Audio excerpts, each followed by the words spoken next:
You ain't got a right to tell us how to worship, so let's tell the government to get up out our churches. We ain't choking no more, tell them our hopes in the Lord. The time for speaking is past, it's time to open the doors. You ain't got no right to tell us how to worship, so let's tell the government to get up out our service. We ain't choking no more, tell them our hopes in the Lord. The time for speaking is past, so let's reopen the doors.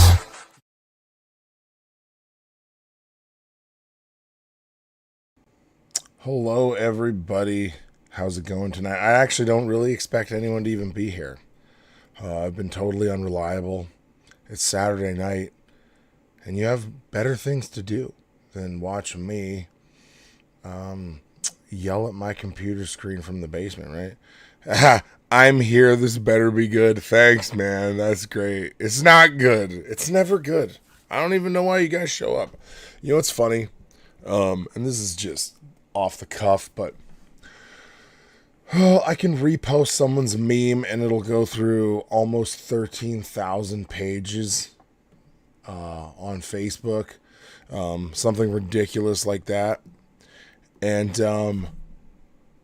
that's great, and it brings traction to the page and it's fun. But I'll post something serious like what the UCP is doing in Alberta to basically crush candidates from rising up and taking over the leadership position of the UCP. I'll post something important about that, and it will get literally no views. And I don't know if that's Facebook's algorithms or just a lack of interest in specifically localized things, right? But Phoebe, thank you for saying hi. Thank you for saying you're happy to be here with me. What is going on here? Where is my... Oh, there it is. What a weird thing this is. I put my little donation screen back up. And yeah, we're going to look at that. Oh, we're going to look at that later.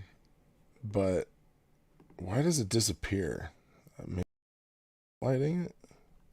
I'm just trying to figure out something with my my home screen. Oh, there it is. Yeah. So when I'm spotlighting myself, covers that stuff up. Basically, I've refreshed my donation goal. Guys, if you feel like you ever want to support whatever it is that you're seeing here, maybe I could raise enough money to pay for the 1080p subscription, and then it would be high def.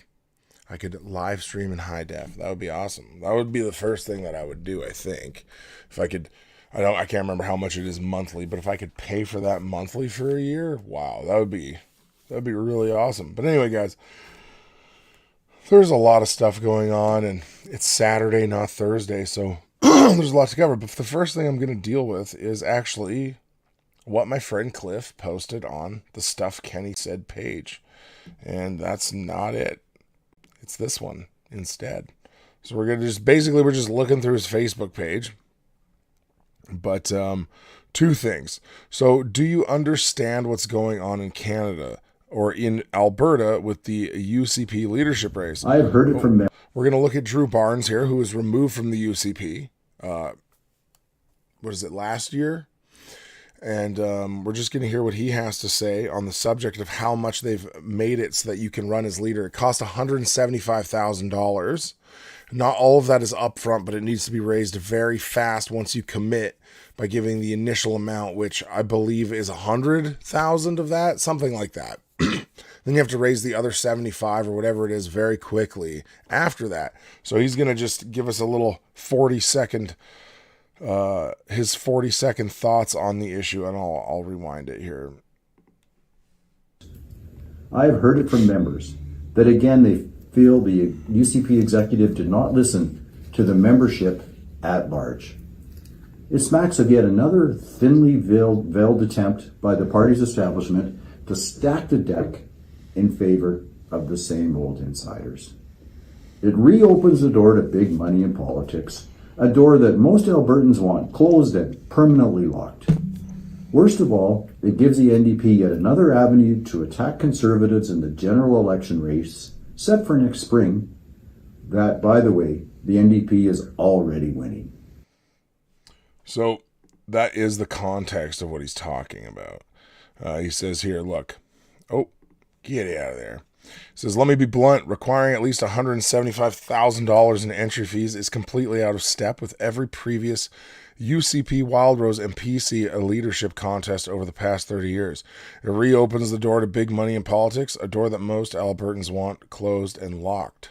And so another good point that he brought up is that this gives the NDP ammo to make conservatives look bad.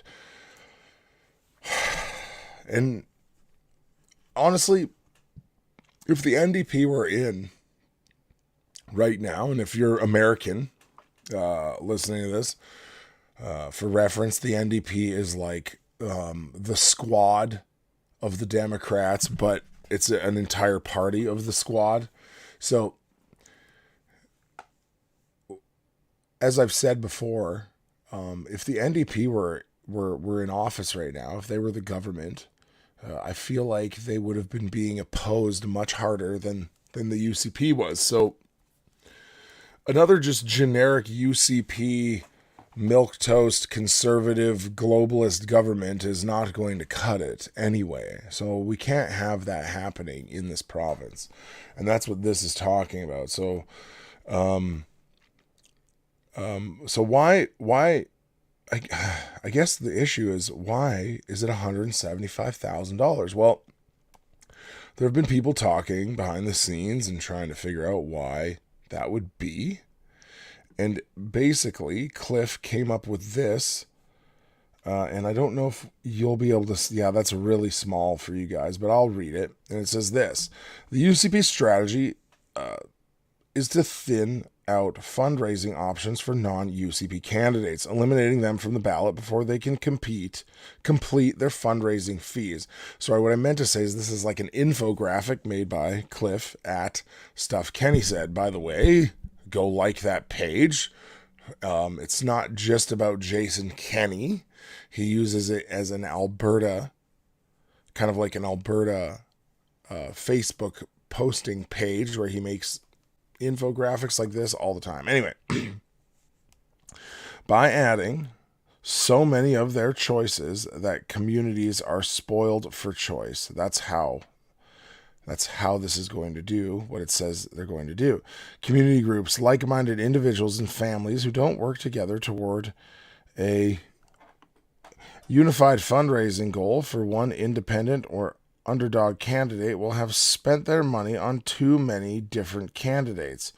For example, 5 to 500, which one candidate raises from 1 to 5 individuals, removes that same cash from going into another similar candidate's pocket.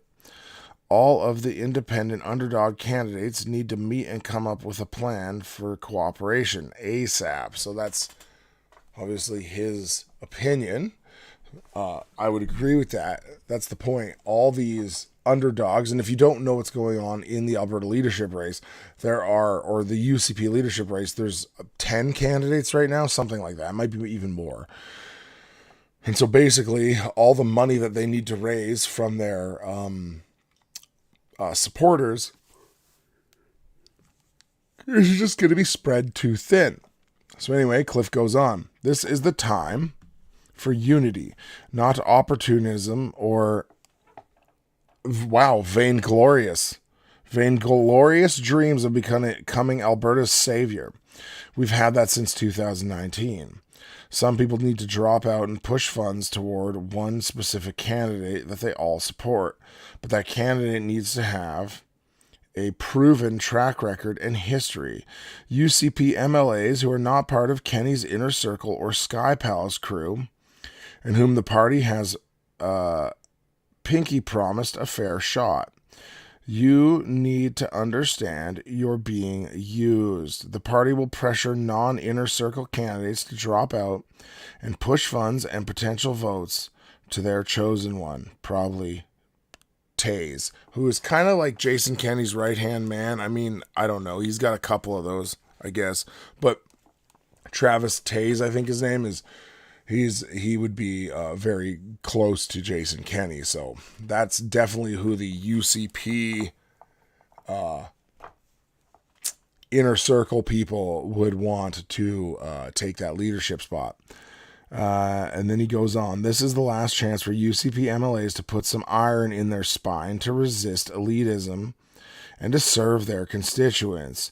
You need to support whoever the right person for the job is, not play the UCP games or hope you'll get your big break.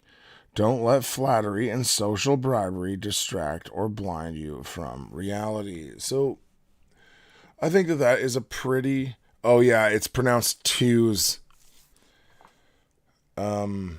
It's spelt toes, Toews, but I've heard it tays, but twos makes sense too. Tews.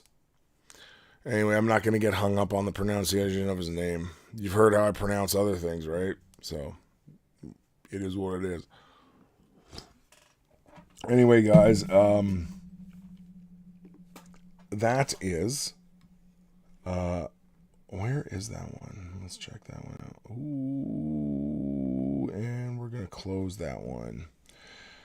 All my stuff is scrambled, so that's why I'm kind of bouncing around right now. But anyway, guys, if you want to buy a UCP membership, personally, right now, as far as I'm concerned, I'm putting my weight behind Todd Loewen because he actually had the guts to say what needed to be said and be kicked out of the UCP. So that is who I want. Now, some people would want to lean towards Danielle Smith. And what I've heard is, well, Danielle Smith really grilled Jason Kenney on her radio show and really put him on the spot when it came to arresting James Coates and how crazy that was. But I don't trust her, and I'll tell you why. Because this is a little bit of a... based on like specific things that I know, and I've talked about this openly before, but basically, last year, I think it was in the summer, I saw an event for the MP in my area, that's Member of Parliament, Dane Lloyd. Now, he's a conservative. He usually wins by thousands and thousands of votes because we're in an ultra CPC centered area, so he is going to win every time. He really is in a really, really safe spot. But anyway, Dane Lloyd was involved specifically with calling up my pastor and berating him while he was in prison, trying to guilt him into signing his release papers. And what I saw was an event for Dane Lloyd last summer, or maybe September, with special guest Danielle Smith hosting it. Now, one could argue maybe she didn't know. Maybe she didn't know that he did that.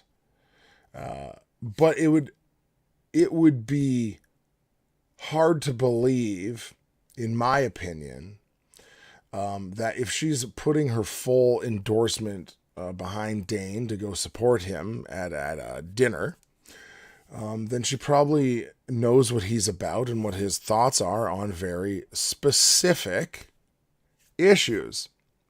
So Phoebe's bringing up, so Phoebe's clearly from Alberta as well. Phoebe's bringing up in the comments, after her performance with the Wild Rose jumping ship and letting NDP win, I have no use for her. And I understand that. Now, I will play devil's advocate with you, Phoebe. People can change over time, right? So we can't discredit that.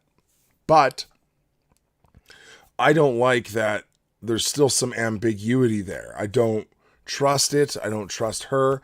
You could argue that because the UCP is running under this alleged big tent conservatism, that was the big talking point from Kenney while he was running for election, that, this big tent conservatism stuff, that would make more sense for her. She didn't like that she was on the farther right of the conservative parties, and now that it's a big mix, she might be really, that's probably way more in line with where she's at politically, but I still don't trust her.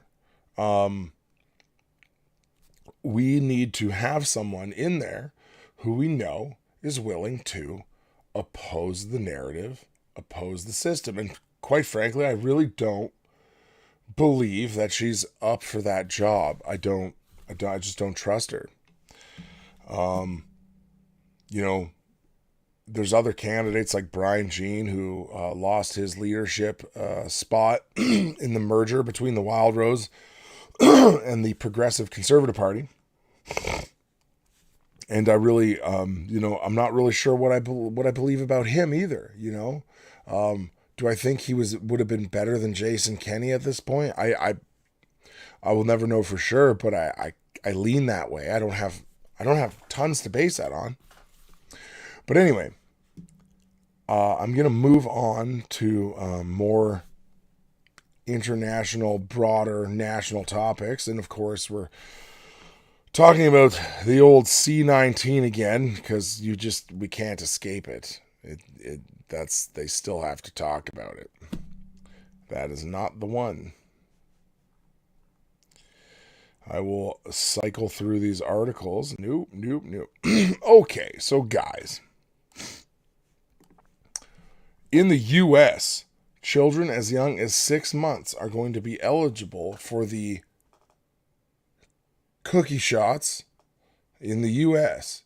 And vaccinations are going to begin on Tuesday. Now, the Centers for Disease Control and Prevention has signed off on these vaccines for children 6 months through 5 years old. And doctors' offices can start administering them. However, the vaccinations likely won't begin in earnest until Tuesday after the Juneteenth federal holiday.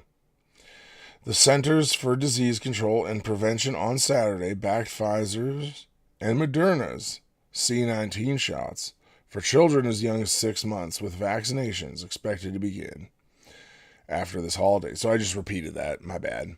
Anyway, guys, the CDC's Committee of Independent V-word experts voted unanimously to recommend the shots for infants through preschoolers after 2 days of public meetings. Now, a senator in the U.S. named Ron Johnson is clearly worried about this, and he interviewed this lady here. It says, FDA official Dr. Peter Marks says he didn't interview anybody. Sorry, this lady interviewed a doctor. My bad. FDA official Dr. Peter Marks says cookied kids have a 5-fold increase of that heart condition that you're not allowed to say out loud, Mayo something. Why on earth are they pushing the COVID vaccine on babies? We still don't know the long-term safety profile of these vaccines. And this is a 2-minute clip. Her audio is very crackly. That's not on my end. That's on the original audio.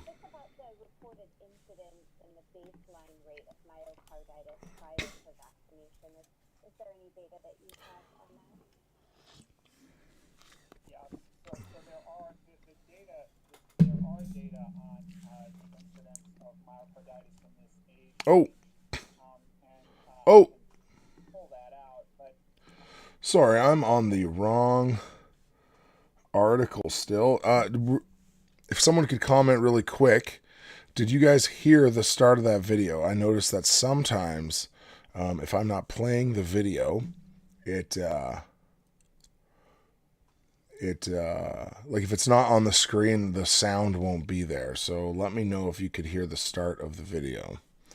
I'm going to put it back a bit anyway. You have on that? Yes. So there are the data. There are data on the incidence of myocarditis in this age range, and I can pull that out. But this is a known phenomena in the 12 to 17-year-old age range, Right. And the rate that it was seen in the 12 to 17-year-olds who were vaccinated seemed to be about 5-fold higher than the baseline rate that we would expect. And that's why this is not a slam dunk. It's not like this is, unlike the thrombosis. Remember that we with the J&J vaccine, there was the thrombosis thrombocytopenia syndrome. There, in the absence of getting vaccinated, the chance of having that was vanishingly small, Right. zero basically. So there, anything you saw, you knew was real. Here, it's very challenging when something's only 3 to 5 times more common in a vaccinated population. You don't know whether it's just cases that have cases that would have been there that aren't really associated with the vaccine that have come up, or how much actually the vaccine has increased that risk. I'm not denying, by the way, I'm just so that there's no one, I'm not trying to deny that there's some signal here. I'm just trying to say is the magnitude of this over what we might be seeing, as baseline summertime viral myocarditis is hard to know exactly. So, but just to give you an idea of the order of magnitude, we're seeing about 5-fold more than you might expect if this were in the normal summertime. So, I mean, I feel like I have an issue with what he said there. 3 to 5 times the amount, and he's saying it's not a slam dunk. I mean, that seems like a lot, right? If there were 5 cases, there are 25 cases right now. If there's 500 cases, no, I'm just kidding. If there's 500 cases, normally that means there's 2,500 cases. Like, seems like a lot to me. I don't know about you guys. That was the first time I watched that video all the way to the end, so I am kind of shocked that he's it almost sounds like he's downplaying a little, but that to me that sounds pretty concerning, and I feel like Senator Ron Johnson took that information and he also thinks that it is alarming. Now, they are planning on doing this in Canada as well. And, well, here's the video right here. Well, let's take a look. Canada expected to finish review of first C19 shot for youngest kids in weeks. I think they want to go down to newborns. Well, let's see what Buddy has to say here. Oh, of course, there's going to be an ad. Congratulations. I'm muting it for a second so that we are not going to be subjected to the audio of an ad because we have no idea what it is, and I don't want to listen to it. So, and now here we go. Oh, don't you dare. Where's the sound? There it is. All right. Shiv Perzada, good to see you this morning. Good morning. All right, so Canada is seeing an increase in several fast-spreading COVID variants. These variants are seen to be fueling outbreaks in the U.S. and Europe as well. Thoughts on what this may mean for us here in Canada? What it shows is that the virus is mutating quickly. You know what's amazing? This is the first time in a while where I've even heard about a new variant. I haven't listened to any of this. I haven't been able to I had to go find this article. I haven't heard about anything about variants forever at all.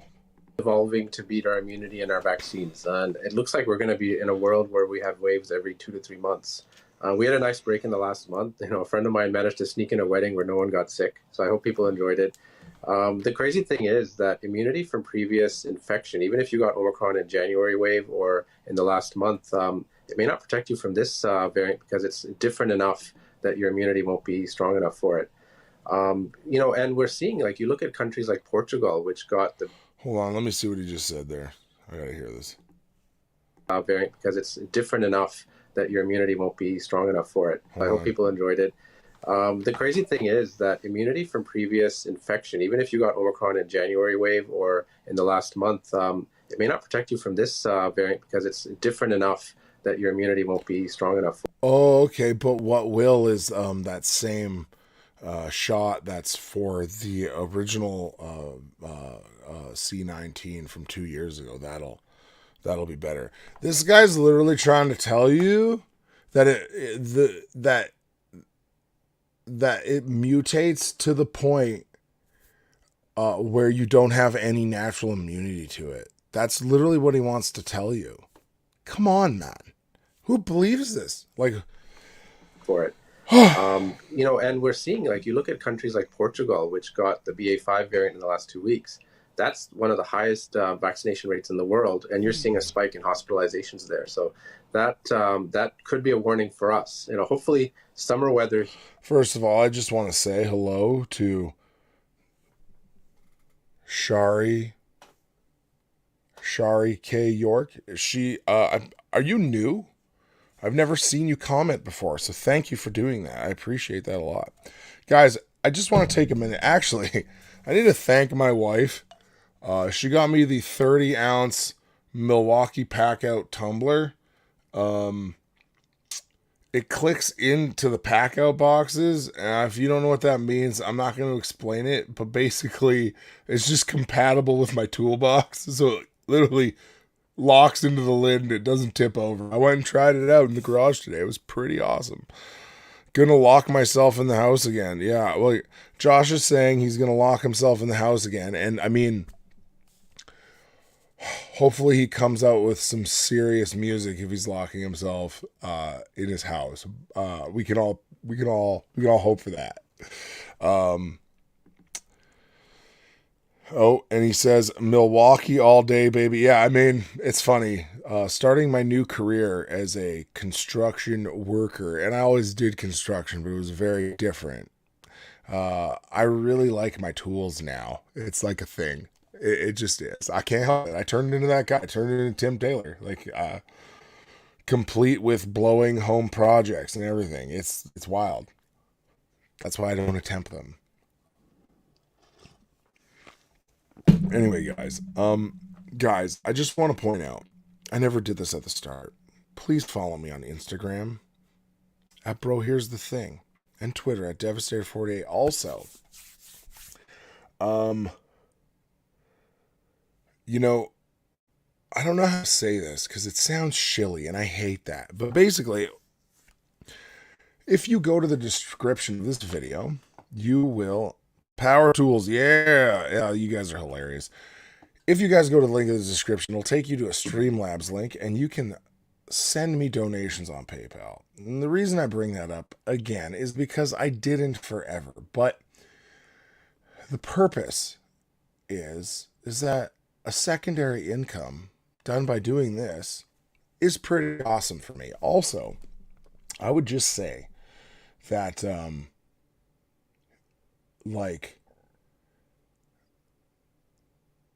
if you invest in me, I will invest more into doing this. You know what I mean? And I'm not saying I deliberately suck or something. I always put it on the back burner, right? Self-ambition, fleecing the flock. Yeah, whatever, man. This guy who said this, he has a Patreon account where people subscribe to him and send him money so that they can listen to his music first. It's also it's music that everyone's going to get to listen to eventually. So I know that he's joking, so I love him. Cassie, what? Thanks, Cassie. I wonder, sometimes what happens when you donate on Streamlabs is it will send me a push notification that scares me to death. So I don't know what's going to happen. We'll see. And Josh says he has fans, though. I think I have more fans than Josh. And I don't even have any real natural talent that I showcase. So what does that say? Okay. I'm sorry. Tell Cassie to sign up for my Patreon. Cassie, don't sign up for his Patreon, man. It's a scam. Anyway, okay, I can't get distracted. I appreciate the banter in the comment section. I know that lots of comments actually drives views up, so I really appreciate you guys. I really do. Anyway, guys, donate to Devin because, I don't really have a good reason. I'll be totally honest with you. It's, I did buy a stack of tracks, and I have given some of them out. I haven't been dedicated with that, but I work 6 days a week most of the time to support my family. So Josh is a hoot. There you go, Josh. You're a hoot. All right, so let's keep listening to this guy. Here, school's being let out now. Mm-hmm. Will keep us. Hey, whoa! Is a sub variant a new term? Weren't they just calling them variants before? But now it's like sub variants. It's like Omicron splits into 3 or something. I'm wondering if that's what that means. From going that badly, but it means that we have to be cautious. Yeah, and you just mentioned 2 very important things that happen during the summer. Kids, of course, are out of school, and this is a time where a lot of people take their vacations. So what advice do you have as we head into summer? I think make your life COVID-proof in general. Like, what I would do is do most of your social activities outdoors if you can. I've been through, 4 outdoor birthday parties with screaming kids. No one's gotten sick so far. Knock on wood. Use a lot of rapid testing before family gatherings. Wear a mask in indoor spaces that have poor ventilation. Like, grocery stores, crowded malls, things like that. Man. And that'll keep you hopefully totally free going to from the do disease. that. And it's worked for a lot of people. Works for it works really good. Take a booster also if you're that'll really help. Okay, well, several vaccine mandates are set to be lifted on Monday, as I just mentioned, and this is for travel. Do you have any concerns? No, because people will still be wearing masks on.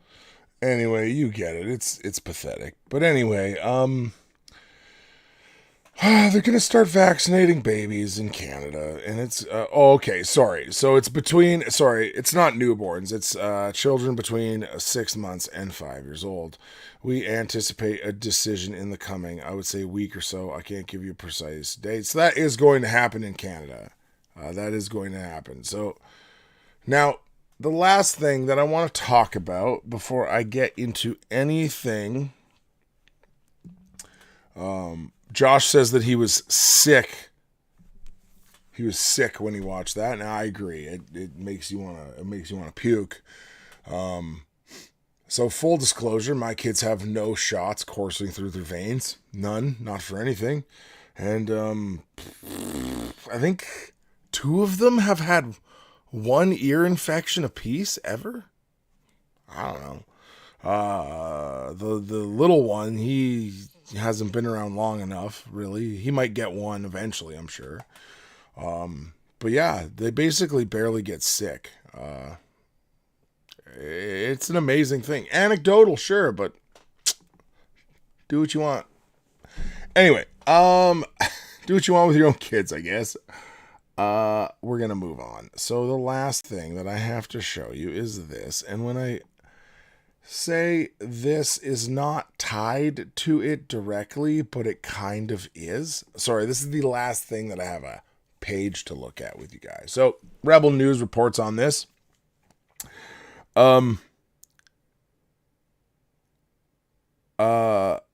The World Economic Forum, UN, and global elitists have been trying to tell you to eat bugs nicely for a long time. And then when people like me or you in the comments section try to tell people that, they want you to eat bugs.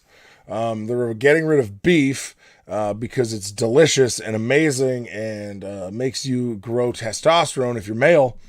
They want to get rid of that, but instead they're going to make you eat bugs because it's more sustainable. Now, this is real, and look at look at what it says. It's the world's largest cricket farm, and it's in London, Ontario, and the massive facility will employ just 60 workers, so awesome to add to the workforce. It will rely mostly on artificial intelligence technology that won the Developers Awards from the United Nations for commitment to sustainable development goals. Now, it gets better. Rebel did a really good job with this article, and they put in an Aspire. That's the company. They put an Aspire video in here that we're going to watch, and it is jaw-dropping, really. And at the end, just a hint of a veiled threat. Just a hint. There's like a hint of a veiled threat. Is it? You know what? You decide if it's a veiled threat. I think it is. We're going to watch the video together. You guys let me know if you think it's a veiled threat, because I do. Okay, so Canada is now home to the world's largest cricket farm, as construction firm Elliston announced on Twitter that development at Aspire Food Group's new plant in London, Ontario was finished. The massive facility run by Aspire, which the CBC describes as a global industry leader in the production of edible insects, will generate 9,000 metric tons of crickets that can be consumed by humans and pets. Canadian Manufacturing reported. Oh, the world's largest cricket production facility is officially complete. Aspire Food Group's new plant in London, Ontario is ready to produce 9,000 metric tons of crickets annually for human and pet consumption. Learn more here. Can you do cricket noises in the background? I don't know. Let's see. I might be able to. I can do this one. And then they said they were going to make us eat bugs.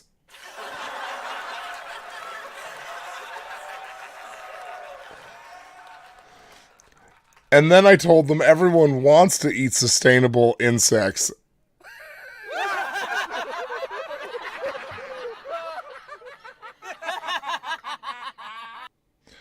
Actually, I know that those jokes probably got crickets. Yeah, so they gave me these dumb things. Yeah, but you know what? Okay, so it's funny, right? Josh says that his wife brought up the fact that John the Baptist ate locusts. Well, check it out, right? I don't care. I don't want to eat bugs at all. Now, if it was the only thing around and I had to, I would probably eat bugs, I guess. Also, locusts are like a giant grasshopper and they're kind of meaty.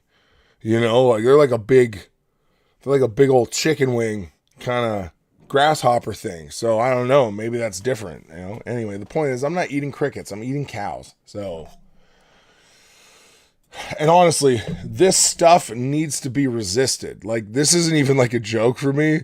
They want you to eat this trash, right? That's what they want. They want you to eat this. They want all the gourmet food for themselves, and they want you to eat bugs. That's what they want. Now, I mean, it's just what it is. It's just a fact. Anyway, it's a huge facility. I mean, and like, honestly, like the inside of this thing is technically amazing. But I'm not going to do it. They can't make me. They've got orders filled for the next 2 years, it says. Now look at, they've even gotten awards for their AI tech that they've designed, which is from another company in Ontario as well. So yeah, with food costs rising worldwide, I wonder why. The company hopes more consumers will purchase crickets as a cheap source of protein. You know, that's actually something we need to look into. There is a giant list of food processing plants that have been burning down in the U.S. over the last several months. That's a weird thing to look into. We should definitely look into that together sometime. Maybe I'll actually put in some effort and compile a list, or at least find the list somewhere, you know? Hopefully I can do that. Today is like my first Saturday off in like a month, and me and Nicole basically just hung out all day, and then I just laid on the floor while my 1-year-old like just crawled all over me and stuff, because the other 2 kids are out today with someone else. Anyway, so didn't put in much effort, not gonna lie. I did mow the lawn finally because it dried up enough, so I'm not completely useless today. But anyway, yeah, let's watch the crazy video. Let's watch the crazy Aspire video. Let's enlarge that, and I bet you would not see them eating this poop at their swanky dinners. Yeah, only if it's for maximum pretentiousness, to be like, look, don't have a cow, man. Look at, actually I can do it again. Josh said, take it easy. Don't have a cow. Anyway, okay. Let's watch this video together, guys. Oh, what's going on here? Let's do this. I like this one for videos because I want you guys to be able to see me all the time. For audio listeners, I've shrunk down the video and am putting myself large. That's what's happening. In 2013, I was pursuing a joint degree. And again, remember, I think there's a little bit of a veiled thread at the end of this video. Let's listen. Degree in medicine as well as an MBA at McGill University. 2 months into the program, I got an email that I didn't realize was going to change my life. This was actually an email that brought my attention to the Hult Prize, the world's largest business prize competition. In 2013, the problem was food insecurity. We started looking at this problem and looking at it from all dimensions until we came across an incredible insight. And that is that over 2 billion people already consume insects as part of a diet. So we thought to ourselves, what if we can come up with a way to farm insects on a year-round basis in a cost-effective way? I mean, The look at judges that. have Look at selected from McGill University Aspire. the Clinton Initiative thinks this is a great company. So naturally, my disposition towards it is immediately negative, right? I mean, I don't know about you guys, but if Bill Clinton thinks it's good, then I don't want anything to do with it, right? So Bill Clinton thinks Aspire's awesome, so I can't. We ultimately proceeded to defeat 20,000 teams from around the world and actually win the 2013 Hult Prize. Come on. And that gave rise to our company, Aspire. Insects, compared to any other form of livestock, Oh yeah, use yum. less land, Yeah, you know less what? water, You know less- what? You referring to it as livestock doesn't make it livestock, man. These aren't like little chicken wings with like 4 legs crawling around on them, right? Or 6, I guess, if they're insects, right? But like, yeah, you calling it livestock doesn't make it livestock to me. It's not gonna work. It's not gonna work. You can't call it livestock. Stop it. energy and produce a negligible amount of greenhouse gas emissions. They provide incredible nutrition for those who experience Oh, food yum. security. Oh, And yeah. on the other hand, they happen to be tremendously sustainable for our planet. Oh yeah. We devoted our resources to launching our beta facility. You know what else is sustainable? Grass. Let's just eat grass, right? What could go wrong? I mean, it's sustainable. It's everywhere. I got a ton of it outside. The most advanced, innovative insect farming technology in the world. You can literally copy and paste this farm anywhere in the world and ensure you're going to get the same yield and the same high quality product every single day. It is our belief. Real quickly, I don't know what they're doing there. Freeze drying them dead? I don't know. So here's my take on what the greatest farms ever would be. Basically, you would have a giant field somewhere about a quarter of the density of an apple orchard, okay? So you'd have apple trees, but it would be like a quarter of the density of an apple orchard. Or there'd be sections of apple orchards all over these fields. And then you would just have herds of cows. Herds of cows everywhere. Now, if you want to talk about natural terraforming, go look at a cattle rancher's farm. Yeah, actually, John, thank you. What a great point. Nebuchadnezzar ate grass. It's also biblical. So that's a great argument. Thank you. I appreciate it. So when you go to a cattle rancher's land, look at the land where they're not using the cows currently, but they do, or where they have them grazing. Look at that area. It is always lush and green because of what cows do. Cows are a type of livestock that actually make the ground healthier and better. And what you would have is trees that are naturally benefiting in their fruit production from this. Now, I could be wrong. I'm, you know what?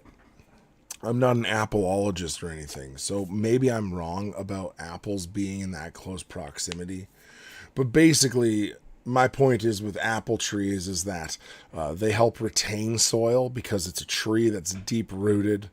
It doesn't allow the soil bed to erode, right? Whereas the type of wheat farming, corn farming, just crop farming in general, allows for massive erosion because you have miles and miles of land that has no deep-seated roots to keep the soil bogged down, right? So now I don't know about the close proximity, but in my head, that's what I want. Look at, see, look at Phoebe's telling us to eat dandelion, and that is like a legitimate thing. It's funny, right? Everything that's healthy for you is either a weed or poisonous or something, right? Now, I don't like dandelions on my lawn and everything, but I understand that they are in fact edible. So that is true. I'll post it for you guys. She says, eat dandelion, this stuff, purslane, and other foraging plants. Excellent nutrition. I would rather forage for dandelions than eat crickets for sure. Anyway, let's move on. Let's listen real quick. So they're baking them in the oven or something. I don't even know, man. That insect protein, given that it's already widely consumed around the world, it is food. And in places where they either don't have cows or they think cows are sacred or something, right? So why is that an argument? Well, 2 million people do it, so we should definitely make North America do it. Anyway, look at them! Look at them! Oh, okay, I gotta blow up the picture, man. Look it! That's a bowl of crickets! And look at, just about every part of a cow can be consumed. You know what? I finally had a friend bring over honey garlic meatballs made out of bison liver, and I ate them, and they were amazing. It did have that weird aftertaste, but I've literally been trying to force myself to try organ meat because I know how healthy it is for you. So anyway, let's just dial it back, like 10 seconds so we can get some context here.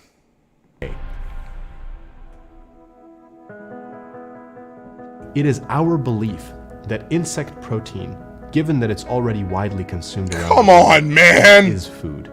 And it will be It is food. part of our food culture. That it's already widely consumed around the world. It is food. And it will be part of our food culture in the US, regardless of whether or not we are part of making that history a reality.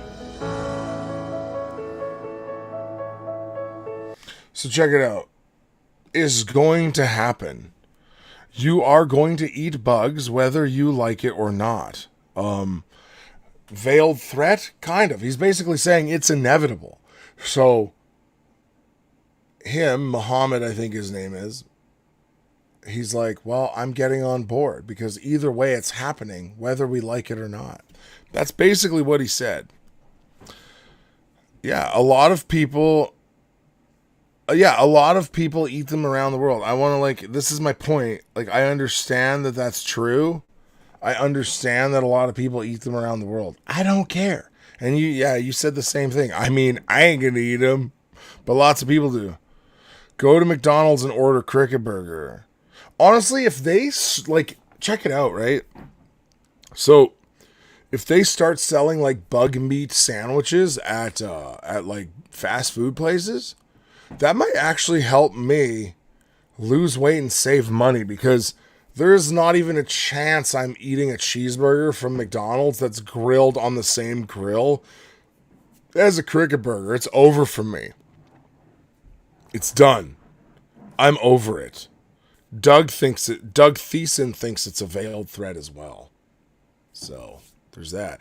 Doug, I need to message you after.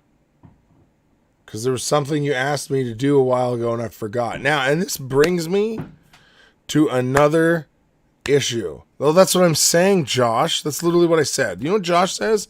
He says, there's your first problem. You shouldn't be eating at McDonald's anyway, fatty. And that's literally what I said. It would be a great deterrent from me going there. So anyway, yeah, I'd rather eat a Cricket Burger than Beyond Meat. Yeah, 100%. Okay. So the levels are real meats. Okay. It's all the way up here. And then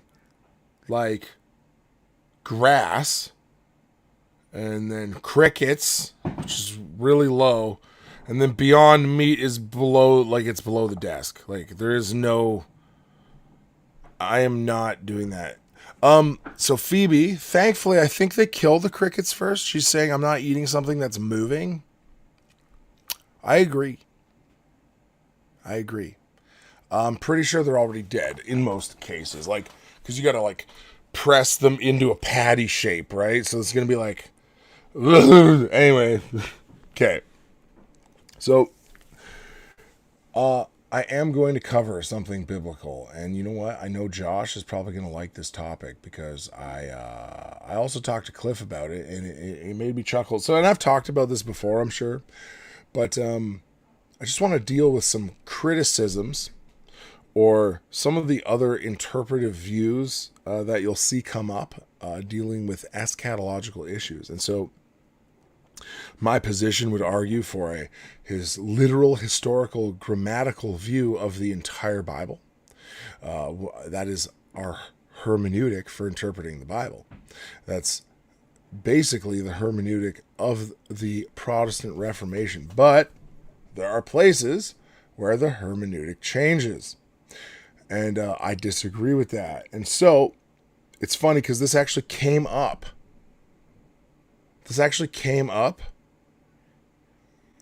You better have listened to the interview I sent you. I didn't. You know why?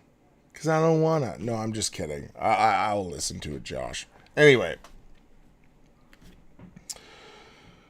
What I was told on a recent trip is that the Jews weren't careful with their numbers. They didn't talk about numbers the same way we did. They weren't as precise with numbering things. And so that's how you can get these numbers and uses of numbers that don't actually mean something specific. Now, I was reading through 1 Chronicles and something struck me. All the lists and details. Yeah, it wasn't you, that's for sure. Josh says, who says that? It wasn't you, trust me. But so I was reading 1 Chronicles, and 1 Chronicles and 2 Chronicles is just a long list of the history of Israel and Judah. Very detailed, specific, hyper-specific, detailed stuff about genealogies. But there's lists of items, there's numbers, there's all kinds of numbers. And examples just keep popping into my head of how the Jews were hyper-specific. When Moses is constructing the tabernacle, everything is rigid. It has numbers. Everything is counted, right? Another example, and I can't remember the number because this popped into my head as I was thinking about it. But there's a point when Jesus returns where his disciples catch a specific amount of fish, and it says the exact number of fish. I bet you Josh will know that number. It's like 252 or something. But don't quote me on that. I can't remember the actual number. But the point is, that's another hyper-specific number. So when you get to Revelation, and you're dealing with 144,000, one of the critiques you'll hear, or one of 153. Thank you. I knew he'd know it. I knew he'd know it. Say, Josh says it's 153 fish. So when you get to Revelation, which is a prophetic vision, these other views, once you get to the 144,000, that is not a specific list of people. It's not a specific number of people. It just means a large amount. And so one of my main, Josh says those are spiritual fish. 153 is actually divisible by 17. It's not. But like, right, you get what I'm saying? So you get into these big, elaborate, ridiculous things. But anyway, back to the 144,000. I don't want to get distracted. Josh, you're distracting me. Stop it. So 144,000 is a very specific grouping of people. And it's from 12 tribes. But the tribes are different than the 12 tribes of Israel. 2 of them are different. I'm not going to get into all of that. The point is that it is very, very detailed and hyper-specific. Next, if it just means a large amount of people, you will find that that's in Revelation 7, and then that's up to verse 8. After that, it moves into verse 9, and it is starting a new section. And what John says is, after these things I looked, and behold, a great multitude which no one could count, from every nation and all tribes and peoples, tongues, standing before the throne and before the Lamb, clothed in white robes, and palm branches were in their hands. Anyway, the point is, now you've got a number of people that are uncountable to him. Now, this must be a massive amount of people that you cannot count, that he truly could not count. And yet he's been able to distinguish and see 144,000 people. Now, we move on. If you go to chapter 9, there's another very, very specific number. And sometimes you will hear that 144,000 means just a lot of people. And that they didn't have a way to describe this amount of people. Now, what's really interesting is, you get to that verse 9, it says myriads and myriads. Well, what does that mean? That means just a lot of people, right? So they did have a way of describing an uncountable amount. Now, as you get into chapter 9, and where is it? Oh, verse 16. Listen to this verse. It says, and the number of the armies of the horsemen was 200 million. I heard the number of them. So they did have a number to describe an unbelievable amount of people. In fact, they knew how to count. John says he heard the number. That means that a heavenly being or something like that said the number out loud, and he heard it and knew what it meant. And what it meant was 200 million. See, the Jews have actually always been very detailed oriented about numbers. Oh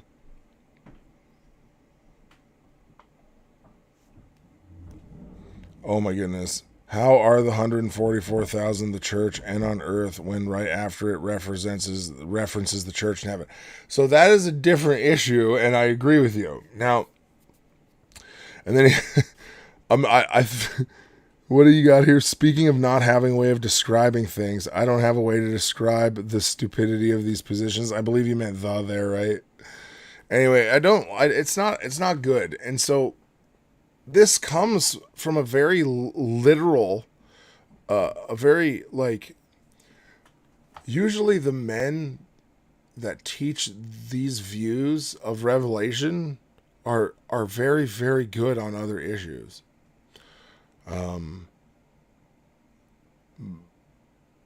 Like one specific theologian who takes this kind of position, deeply respect him on all sorts of issues, right? Oh, I see.